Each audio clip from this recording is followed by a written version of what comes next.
जय शिवराय. मित्रहो, काल मराठा आंदोलनाच्या निमित्ताने आपल्या आरक्षणाच्या निमित्ताने आम्ही दिवसभर मुंबईमध्ये होतो. काल जी परिस्थिती आम्ही बघितली, जे विदारक सत्य आम्ही बघितलं ते खरोखरच वेदनादायी आहे.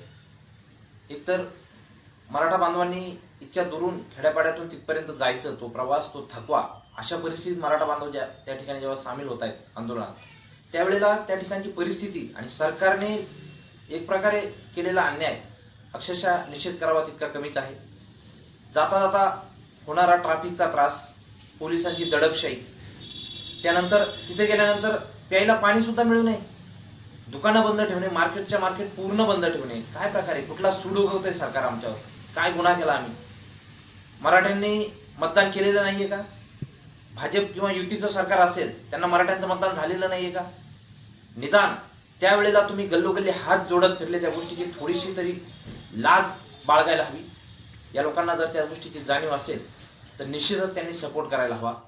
मराठा म्हणून आंदोलनात उतरलेले असताना जेवढे तरुण त्या ठिकाणी आहेत, जे नागरिक, जे मराठा बांधव त्या ठिकाणी आहेत, अक्षरशः त्यांची परिस्थिती इतकी वाईट आहे. समाजाचाच कुठला तरी आमदार कदाचित त्यांच्या मतदारसंघात असेल, समाजाचे कितीतरी आमदार त्यांनी निवडून दिलेले असतील, विधानसभेत पोहोचलेले अधिकांश आमदार मराठा आहेत, तरीही समाजाची जरा सुद्धा जाणीव त्या लोकांना नाही, हे स्पष्ट दिसतंय. कारण तुम्ही जर राज्य करताय महाराष्ट्रावरनं, तर तुम्हाला तुमच्या समाजाची, तुमच्या तरुणांची, तुमच्या लेकराबाळांची तुम्हालाही काळजी असली पाहिजे. कशासाठी भांडतोय आम्ही? का एवढा आटापिटा का करतोय आम्ही? त्या ठिकाणी गेलेले असताना शिक्षण या एका मुद्द्यावर बराचसा भर दिला जातोय. अहो, सरंजाम शाह म्हणून आपलेच बसलेत ना, आपल्याच मराठा बांधवांच्या, मराठा राज्यकर्त्यांच्या मोठ्या मोठ्या संस्था आहेत.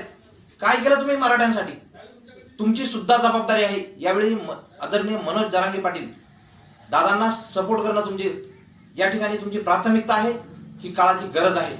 आज त्या माणसाला मुंबईत जो त्रास होतोय, त्या माणसाला मुंबईत जर काही झालं तर उभा महाराष्ट्र पेटेल आणि कदाचित त्याच्यावरती तुम्ही तुमच्या पोळ्याही भाजून घ्याल, पण तुम्हाला बिलकुल अधिकार नाही, काही अधिकार नाही की मराठ्यांच्या जीवावर तुमचे तुंबड्या भरण्याचा. तुमच्या आजपर्यंत तुम्ही राजकारण केलं, त्या राजकारणाला फाटा देऊन तुम्ही या ठिकाणी मराठा समाज बांधव म्हणून सामील होणं गरजेचं आहे. तुमच्या तिजोऱ्या खाली करणं गरजेचं आहे. जर मराठ्यांना खाण्यापिण्यासाठी तिथं तरसावं लागत असेल मुंबईत जाऊन ना, हे तुमचं पाप आहे, हे मराठा आमदारांचं पाप आहे आणि याची जाणीव तुम्हाला असली पाहिजे. यासाठी तुम्ही निश्चितच प्रयत्न करायला पाहिजे. तुम्ही सरकारला घाम फोडायला पाहिजे. जय हिंद, जय शिवराय.